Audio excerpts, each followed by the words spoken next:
नमस्कार मित्रों। ये कहानी है एक क्रांतिकारी महिला की।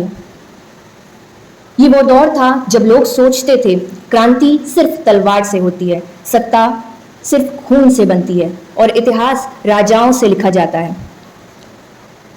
फिर एक लड़की आई जो ना तो सैनिक थी, न ही शाही परिवार से थी, न ही उसके पास कोई ताकत थी, न ही कोई सेना थी, लेकिन उसके पास था एक दृढ़ विश्वास, एक दैवीय आवाज और एक आत्मा जो न झुकी न बिकी, सिर्फ जल गई। उनका नाम था जॉन ऑफ आर्क। जॉन की कहानी को दुनिया ने कई रूपों में कहा, लेकिन जो सबसे मार्मिक और गहरा रूप हमें मिलता है वो है मार्क ट्वाइन की कालजयी पुस्तक personal recollection of John of arc. Twine, जिनकी पहचान व्यंग्य और हास्य लेखन के लिए है, उन्होंने अपने जीवन को सबसे गंभीर किताब जॉन के नाम लिखी। यह कोई युद्ध की कहानी नहीं है, यह उस आत्मा की गाथा है जो विश्वास के लिए हर यातना सह गई और फिर भी मुस्कुराई। कहानी शुरू होती है सन 1412 में फ्रांस के एक छोटे से गांव डोरेमी से। यह गांव बर्फीली घाटियों और चर्च की घंटियों के बीच बसा था, जहां खेतों में मेहनत और मंदिरों में भक्ति रोज की क्रिया थी। यहीं जन्मी जॉन, एक सीधी सादी विनम्र किसान लड़की, जिसे पढ़ना लिखना तक नहीं आता था, जिसे दुनिया नहीं सिर्फ ईश्वर पर यकीन था।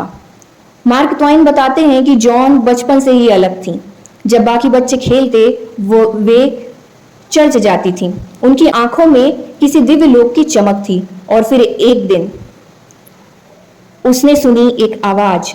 कहते थे वो थे संत माइकल, जो ईश्वर के संदेश वाहक थे। उन्होंने जॉन से कहा, तुम चुनी गई हो, तुम्हें फ्रांस को बचाना है, राजा को उसका ताज दिलाना है। जॉन चौंकी पर डरी नहीं।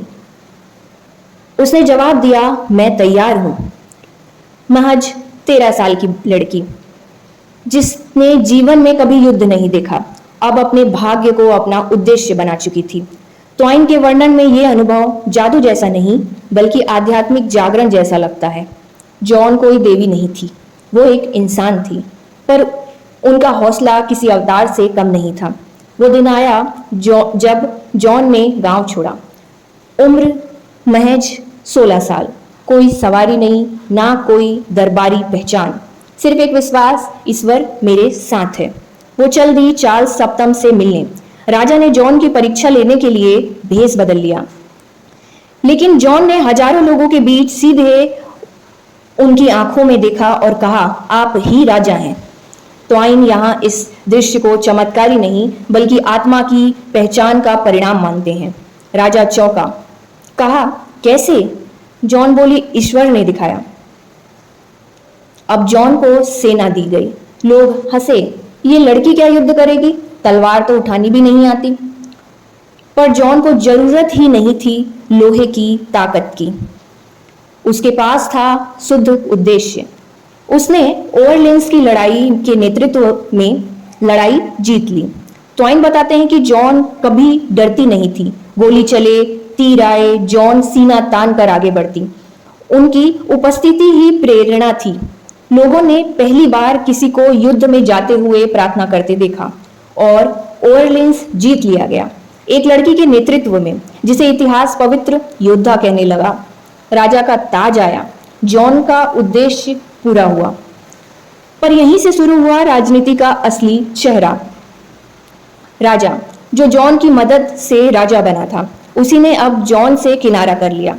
ट्वाइन की कलम यहाँ व्यथा से भर उठती है। जॉन अब अकेली थी, न राजा, न सेना, न समर्थन, और तभी दुश्मनों ने उसे पकड़ लिया। अब जॉन को चर्च की अदालत में पेश किया गया।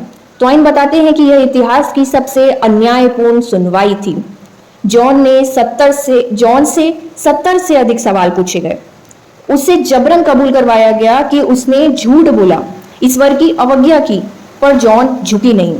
उसने कहा, मैंने जो सुना वो सत्य था, ईश्वर मेरे साथ है।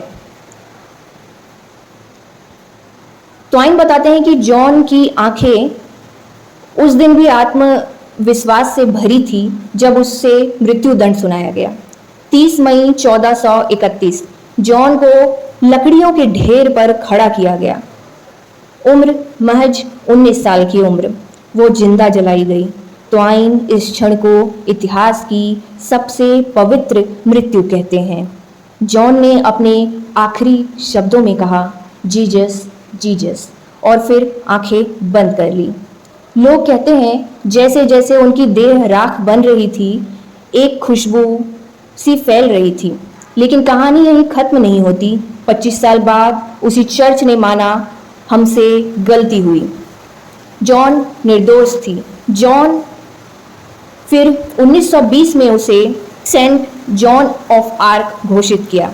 ट्वाइन की किताब यहाँ जॉन को किसी नायिका से नहीं बल्कि आत्मा के शिखर से जोड़ती है। जॉन ने कोई किताब नहीं लिखी, ना कोई भाषण दिया, ना कोई तख्ती उठाई। उसने सिर्फ एक चीज पर यकीन किया, ईश्वर की आवाज, और उस पर चलते हुए वो मर नहीं गई बल्कि वो अमर हो गई। मार्क ट्वाइन इस पूरी कहानी में नायक नहीं, आदर्श नहीं, बल्कि सत्य को पकड़ते हैं। उनके लिए जॉन वह आईना है जिसमें इंसानियत, आस्था और बलिदान एक साथ प्रतिबिंबित होते हैं। जॉन ऑफ आर्क वो नाम है जो हमें याद दिलाता है कि एक असली आत्मा अगर सच्ची हो तो इतिहास बदल सकती है। अगर जॉन की आत्मा ने आपको छुआ है तो इस कहानी को शेयर करें, क्योंकि शायद आज भी हमारी इस प्रकृति और परिवेश को जॉन जैसी स्त्रियों की बहुत आवश्यकता है। धन्यवाद।